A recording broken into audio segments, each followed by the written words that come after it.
As the deer pants for the water, so my soul longs after you. You alone are my heart's desire, and I long to worship you. You alone are my strength, my shield. To you alone may my spirit yield. You alone are my heart's desire, and I long to worship you. You're my friend and you are my brother, even though you are a king. I love you more than any other, so much more than anything. You alone are my strength, my shield. To you alone may my spirit yield.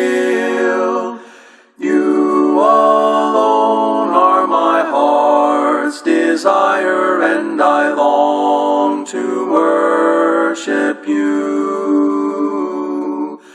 I want you more than gold or silver, only you can satisfy. You alone are the real joy giver and the apple of my eye. You alone are my strength, my shield. To you alone may my spirit yield. You alone are my heart's desire, and I long to worship you.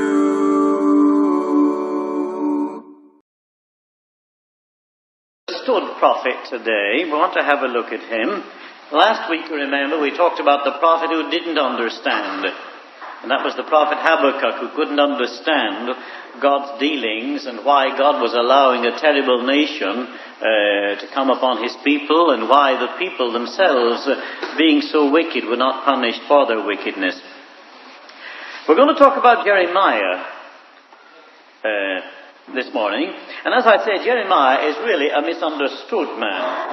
Do you remember that in response to the question that Jesus asked at Caesarea Philippi in Matthew chapter 16, verse 13, the question being, "Who do men say that I, the Son of Man, am?" The disciples replied, "Some say that you're John the Baptist, others that you're Elias or Elijah or Jeremiah or one of the prophets." Now, I don't know how you feel about this, but perhaps when you've read the answer that they gave, reflecting the views of the people about Jesus, you might have asked yourself the question, how did Jeremiah get into that little group of exalted men? Some say that thou art John the Baptist, others say Elijah or Jeremiah or one of the prophets. I think I should have been far less surprised if that third place had been filled by somebody like Daniel or Ezekiel or Moses, or even this man's contemporary, Isaiah. And you know, when you read that passage in Matthew 16, it must strike you also that neither Jesus nor the disciples felt any surprise when the people thought that he was Jeremiah. And it may well be that the position that Jeremiah held in the minds and the hearts of the people of that time was a greater one than the one that we have for him today. There's no doubt at all about it that Jeremiah at one period stood first in the line of the Old Testament prophets, that is, in importance, in their views. And certainly he was a man around whom a whole number of legends grew up. For example, the Jews represented Jeremiah as having taken the Ark of the Covenant and even the tabernacle itself up into the mountain where God spoke to Moses to hide them there until the time should come, they said, when God would again visit his people and gather his people together. Now, another legend says that Judas Maccabeus, and you remember that between the Old and the New Testaments, you have this period when Judas Maccabeus, Judas the Hammer, the great freedom fighter, delivered his people from the hands of the Syrians. It said that Judas Maccabeus had a vision in which he saw Jeremiah as a grey-haired man of glorious appearance, the record says, who presented him a golden sword and told him to go out and fight the battles for the Lord's people. The Jews even said that Jeremiah, in that period, and we'll look at this later, when he went down into Egypt with some of the people who had to escape from Jerusalem, down in Egypt he did for the Nile Delta, they said, what St. Patrick was supposed to have done for Ireland. And you know what that was, don't you? He got rid of the snake monsters, according to Catholic legend. Well, Jeremiah is supposed to have rid the Nile Delta of snakes, according to Jewish legends. And furthermore, not the least amazing story is that he came back to Jerusalem after being in exile in Egypt, and he lived on for another 300 years. Now, all of these are Jewish legends around Jeremiah. And furthermore, in the New Testament, there's another curious little thing. In Matthew chapter 27 and verse 9, concerning the betrayal of Jesus, we read, "And they took the 30 pieces of silver and gave them for the potter's field, as the Lord appointed me." Now you remember that passage, don't you? It's telling what the priest did with the money that Judas threw away. Well, in that passage, if you read it, you'll find that according to the words spoken by Jeremiah the prophet, but in actual fact, they're recorded in the book of Zechariah, chapter 11, verse 13, where they have always been, not only in our Old Testament, but even in the Hebrew Old Testament. How do you explain that? Well, of course, it may well be that at one time Jeremiah spoke these words, and they were recorded by Zechariah. But evidently, the impact of the prophet Jeremiah was still being strongly felt by his predecessor Zechariah 100 years later. So much so that the Jews actually said that the spirit of Jeremiah came upon the prophet Zechariah. And that this again may account for the quotation. But putting aside this kind of speculation, let's think of more acceptable reasons why the Jews should mistake Jesus for Jeremiah. I think one very good reason is in the fact that in Jeremiah chapter 31, it's Jeremiah who is the prophet of the new covenant. He speaks of that new covenant that God would later establish with his people. "I will make a new covenant with the house of Israel, with the house of Judah, not according to the old covenant which I made with their fathers when I took them by the hand to lead them out of the land of Egypt, which covenant they break," God says. But God goes on to say, I'll write this covenant in their hearts. And it won't be necessary for anyone to say, "Know the Lord," because they'll all know him from the least to the greatest. So really, he was the prophet of the messianic hope. He was the prophet of the coming new covenant. And of course, when you look at Jeremiah, you wouldn't by any stretch of imagination say that he was the same kind of man as either Elijah or John the Baptist. Because, they were two very rugged characters, no matter how you look at it. You go back to the Old Testament and see that strong, almost fearsome, certainly awe-inspiring figure of Elijah.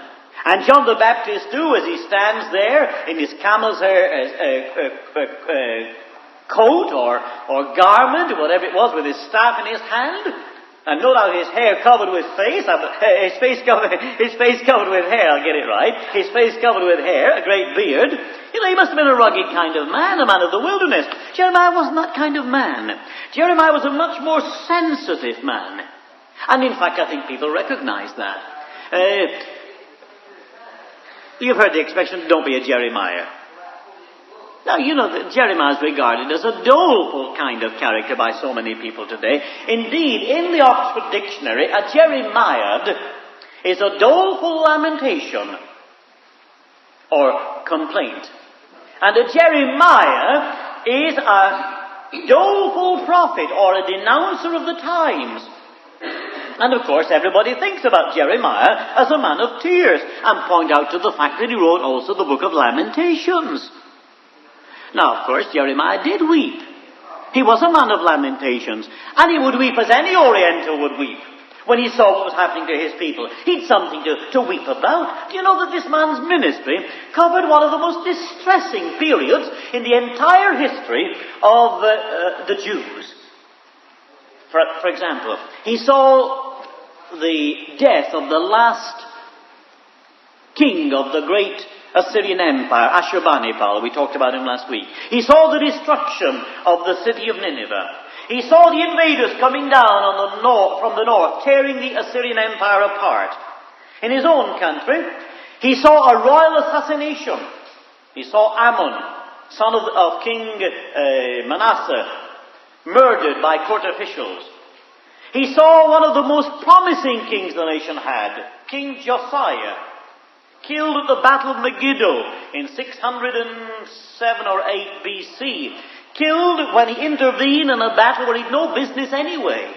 He saw another of the kings there, King Jehoiakim, carried off to captivity in Egypt.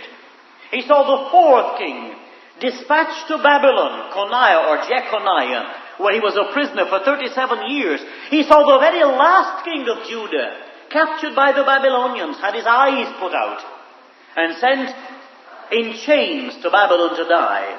This man had a lot to weep about. The tragedies that came over the nation and the world at that time. He saw even the systematic devastation of Jerusalem. He saw the temple pillaged, burned. He saw the walls broken down. And he saw the long columns of prisoners marched off to Babylon. And he quotes those words, Rachel weeping for her children. Now, we find these words in the New Testament, don't we?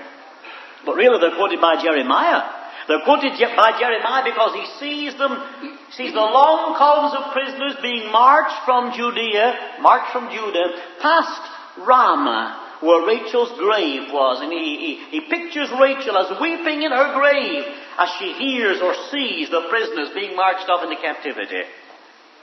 And then people wonder why this man was called a Jeremiah, why he wept, why he mourned. Now, before we look at the man's ministry, as it is here in this wonderful book, let's try to give a bit of the background to fit him into his place.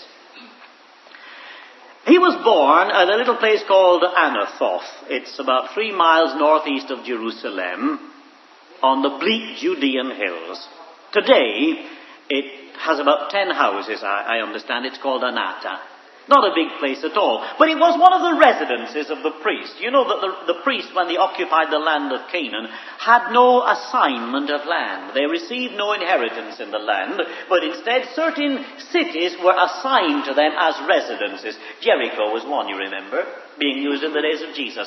Anathoth was another. But it wasn't like Jericho at all. Jericho, with its lush greenness, a fashionable city, where the fashionable priests of the time of Jesus commuted to Jerusalem. Anathoth was just a little village on the bleak, bare hillside where a few villagers tried to eke out a meager living from a very uncooperative earth. It was the last village to the east before the Dead Sea itself. And you know the kind of area that the Dead Sea was.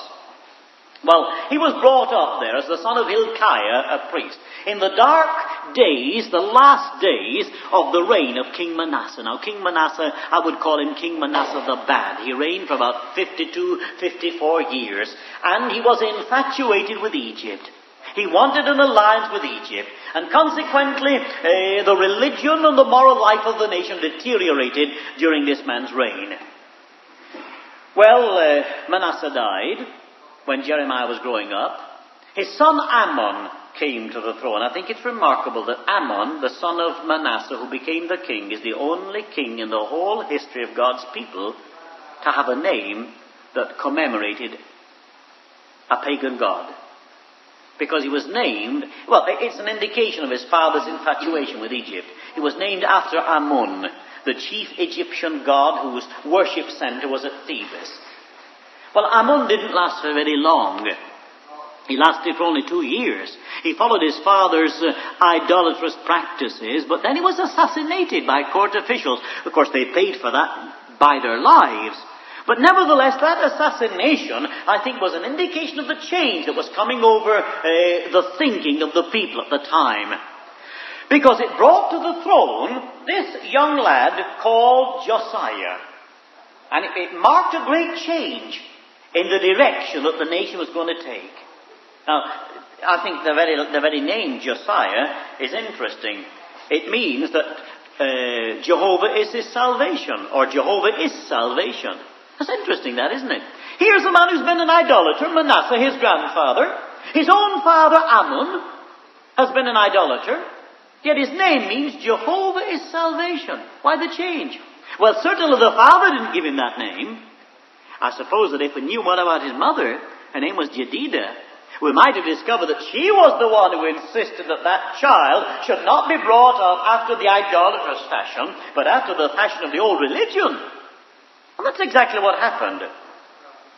Because when he was 16 years of age, we read, he began to seek after the God of his father David. You see, just shows you that the influence of a God-fearing mother can often be a lot stronger than that of a godless father. And I believe that it was the mother's influence in this boy's life. Well, before very long, after he became the king, the wind of change, I think Churchill used that phrase, didn't he? Not through Africa, but the wind of change began to blow through Judea. Was it Macmillan? No, thank you. Macmillan, thank you very much. I thought it was Churchill, actually. Good. Macmillan, I'm corrected. But he embarked on a tour of his kingdom, breaking down the images and the groves and the pagan centers of worship, cutting down the idols, leaving behind a trail of desecrated idolatrous worship. And he was so zealous that the Bible tells us he even overstepped his own boundary. He even went into Israel in the northern kingdom and kept up the work there. And then, remember that this is 5 years before Jeremiah's ministry has begun. 5 years. And 13 years, I think it was, yes. About 13 years before, the book of the law of the Lord was discovered in the temple when they were repairing the temple. That's interesting, isn't it? Here's a nation, God's people. And yet the book of the law of the Lord has been lost for generations. And it's quite by accident that in rebuilding the temple, Josiah's men rediscover, they refind the book of the law. And they come along to bring the book to Josiah, and they present it to him. We have found the book of the law of the Lord in the house of the Lord. And he takes the book and he reads it. And he's appalled by what he reads. He tears his clothes, he puts on ashes. He goes into mourning because he recognizes that both he and the nation stands condemned by what he's read in the law of the Lord, because for generations the nation has never kept the law of the Lord. And although he started reforming things, more has to be done. And he sends to the wife of Jeremiah's uncle, the prophetess Huldah, for advice. The king sends to Huldah, the prophetess, for advice. Now, that's an indication, at least to me, that Jeremiah's ranking was not very high at this time. He's already begun on the prophetic ministry, but he's not too well known yet. He's not, he doesn't have too much influence, so it's not to Jeremiah that the king sends, but it's to the woman Huldah. And she only confirms Josiah's worst fears. She tells him that he's absolutely right, that because the people have not kept the law of the Lord, they stood under the condemnation of the law, both king and people alike. But there's one consolation for Josiah. Because he has attempted to do that which is right, because he set himself to please God, the nation will be destroyed, but not in his lifetime, not while he is alive. Now, Jeremiah is not named during these reforms by King Josiah, because, as I said, he was still relatively unestablished and unknown. Although his attitude certainly agrees with the attitude of Josiah. He must have agreed with the reforms that Josiah tried to bring about. But the first sermon that Jeremiah preaches is recorded in chapter 7. And I might say that when it comes to trying to analyze the book of Jeremiah, believe me, you've got a very difficult task. It's not an easy book to read because the messages are not arranged in chronological order. In fact, you could even be excused for thinking it's a confused jumble, very difficult to follow. For example, let me point out to you the order of the kings. First there came Josiah, then his son Jehoiakim, then another son Jeconiah, or Coniah as he's sometimes called, and then finally Zedekiah. So the last king was Zedekiah. Well, chapter 21 gives a message to King Zedekiah. But chapter 25 talks about the king Jehoiakim. And then chapter 28 is back to Zedekiah again. And then chapter 35 back to Jehoiakim. And 36 in the 4th year of Jehoiakim. So really, these messages are simply not arranged in chronological order.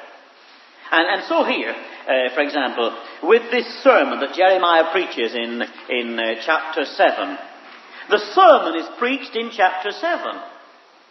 But the command that sends him to the temple to preach the sermon is recorded in chapter 26.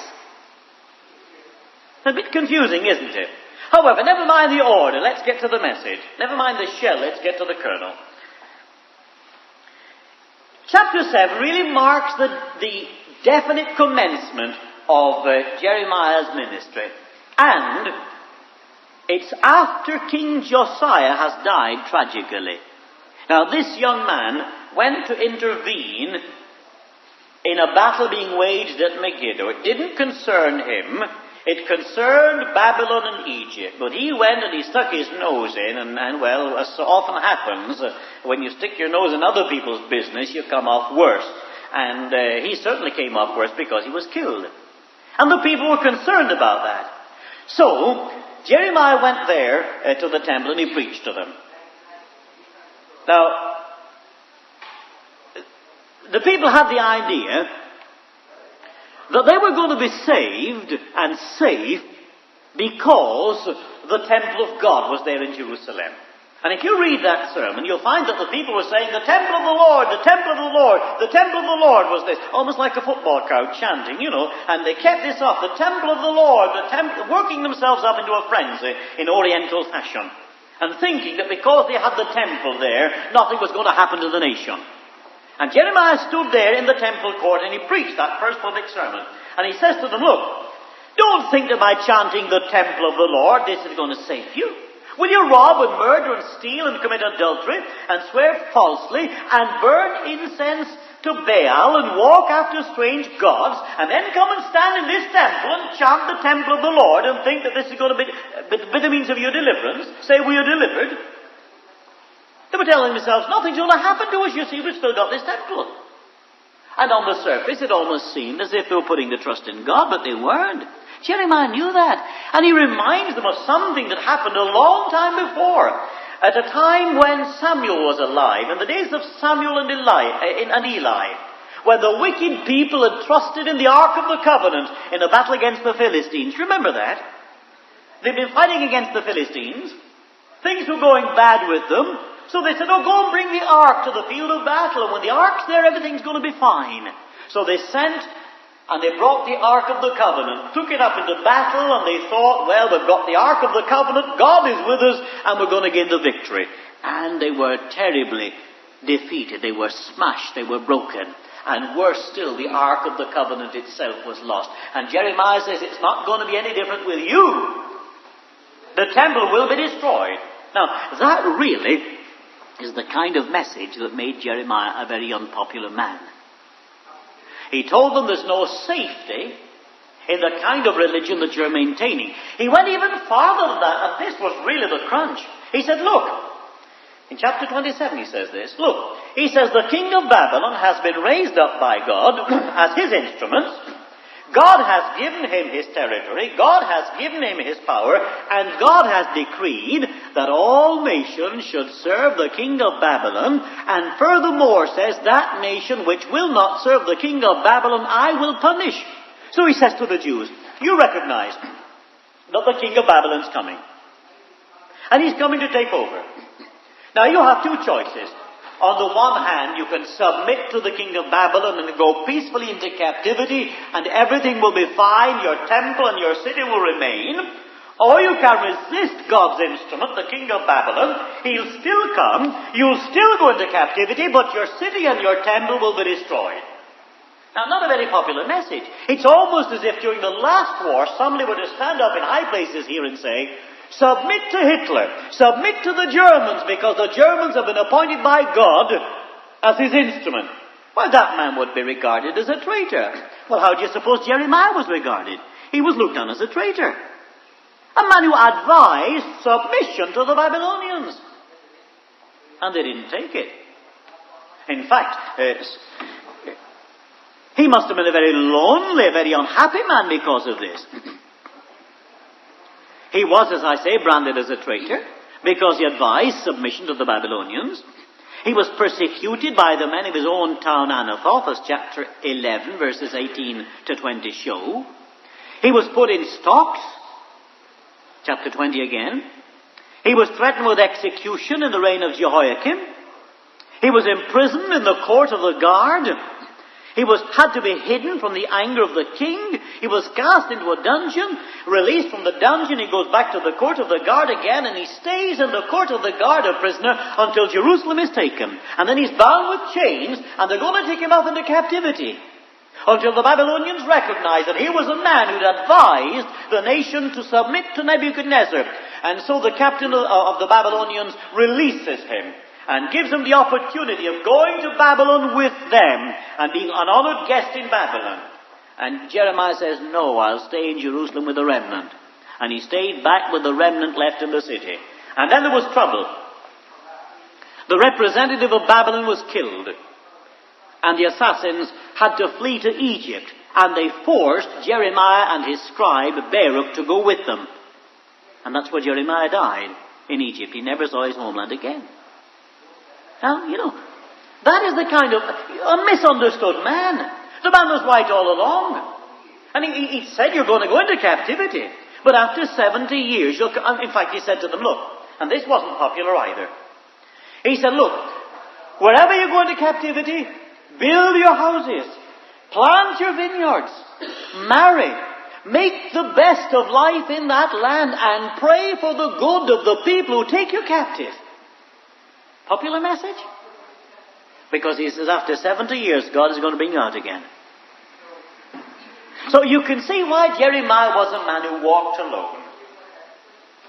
He walked alone because he was even forbidden to marry.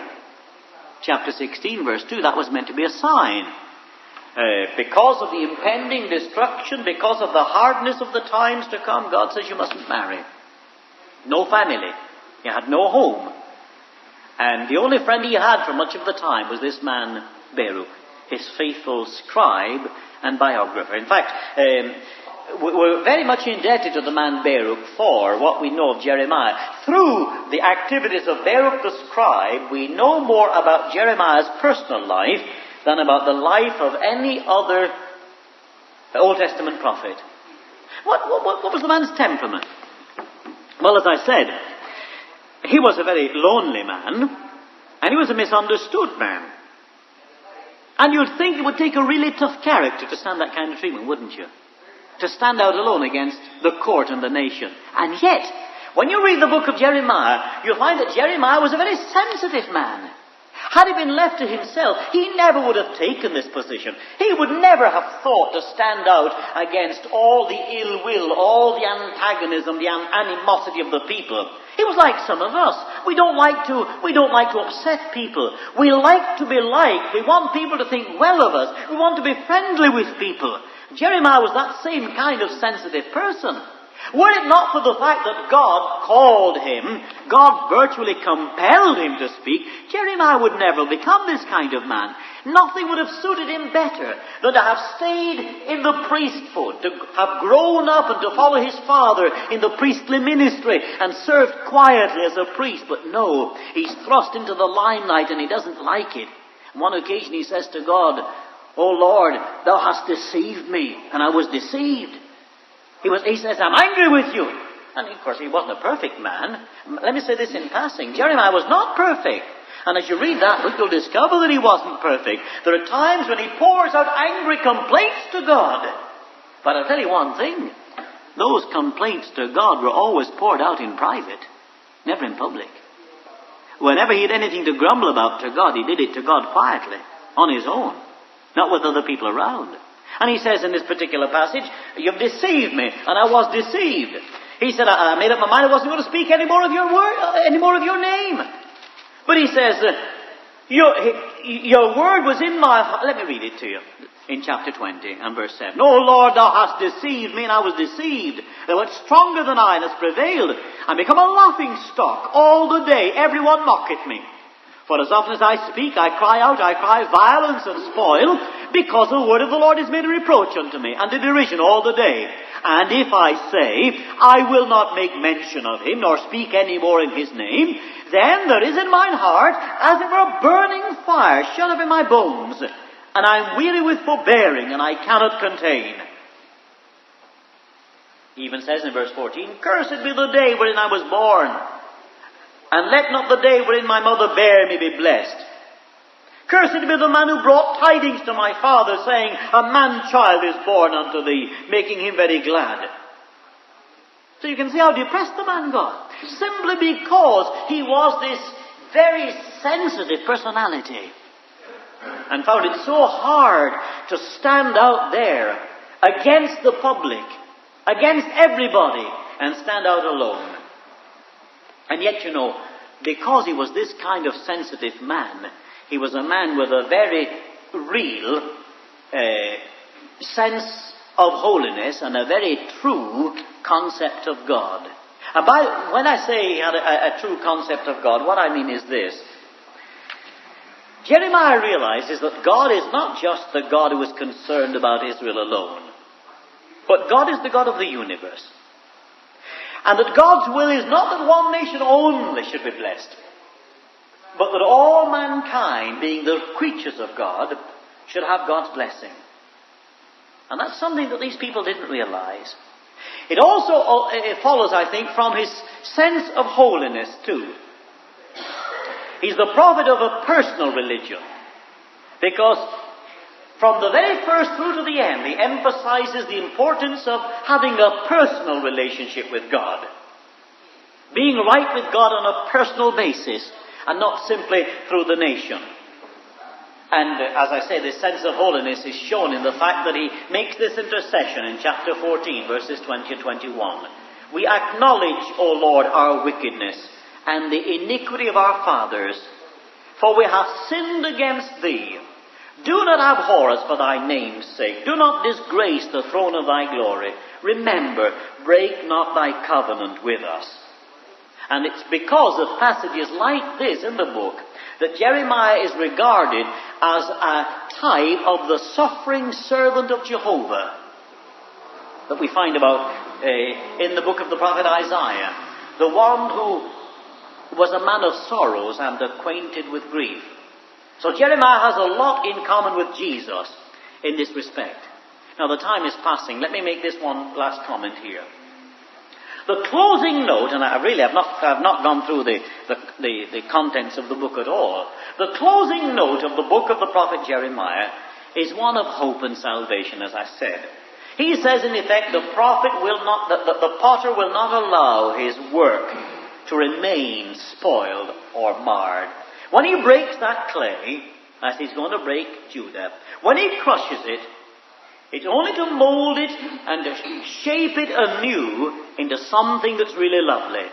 And even though Judah, of course, at this time when he writes this, they're in captivity. Even though Judah is a stranger in a strange land, it's in order that the clay might become more malleable, more workable in the hands of God, to be tempered and to be fashioned in something that shall be, as he says, to the praise of the potter's glory. And so he looks beyond the captivity.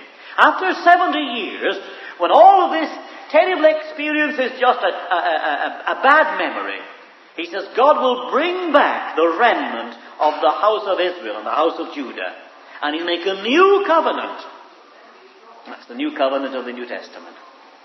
And where did he die? Well, I said right at the very beginning, he died in captivity or in exile in Egypt. I suppose that looking on it superficially, you might say that the ministry of Jeremiah was almost a failure, because the people paid no attention to him, and he himself died outside of his own country.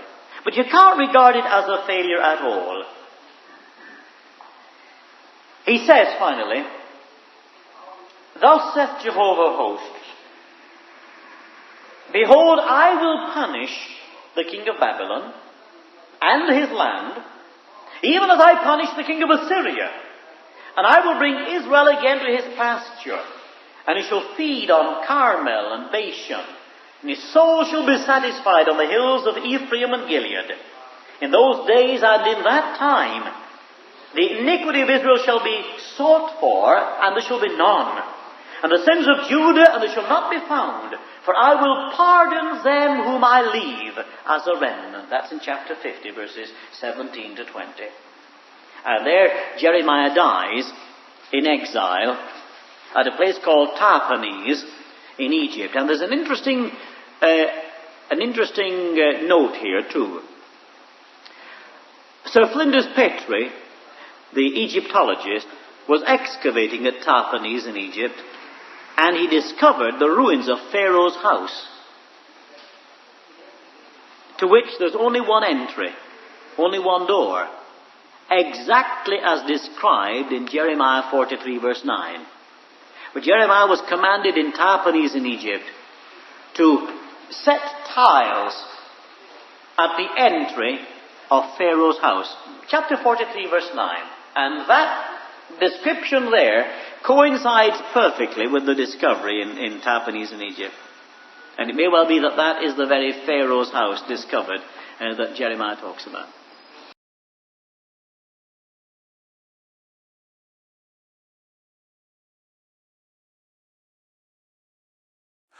God sent his Son, they called him Jesus. He came to love, heal and forgive. He lived and died to buy my pardon. An empty grave is there to prove my Savior lives. Because he lives, I can face tomorrow. Because he lives, all fear is gone.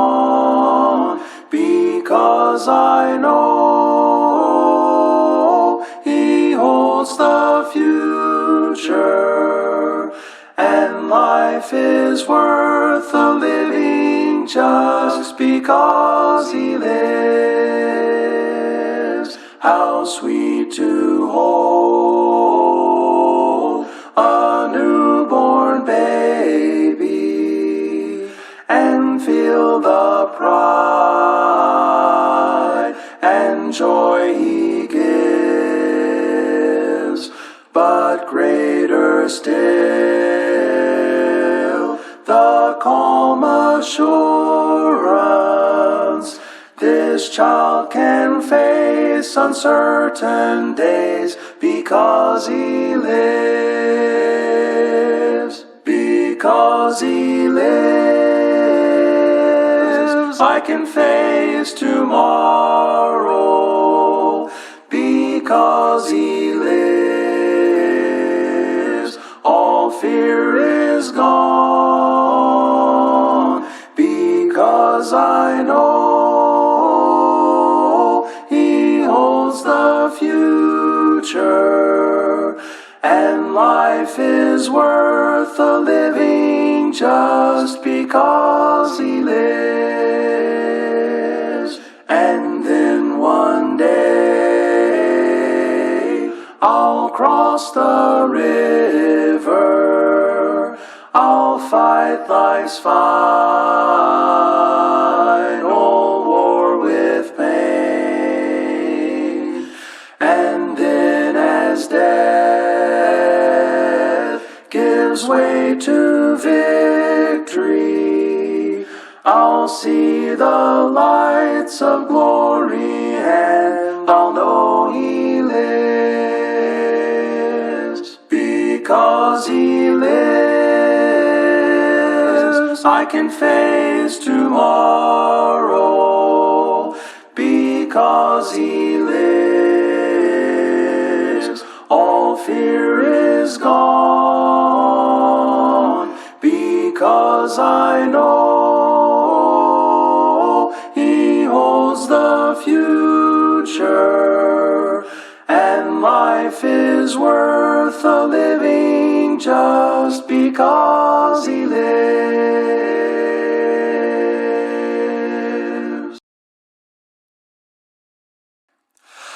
Abide with me, fast falls the eventide. The darkness deepens, Lord, with me abide. When other helpers fail and comforts flee, help of the helpless, oh, abide with me. Swift to its close ebbs out life's little day. Earth's joys grow dim, its glories pass away. Change and decay in all around I see.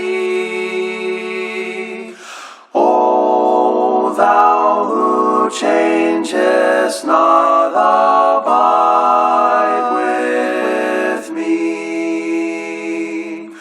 I need Thy presence every passing hour. What but Thy grace can foil the tempter's power? Who like Thyself my guide and stay can be? Through cloud and sunshine, oh, abide with me.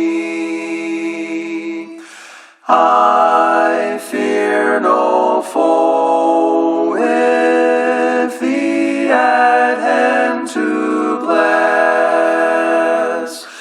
Ills have no weight and tears no bitterness. Where is death's sting? Where, grave, Thy victory?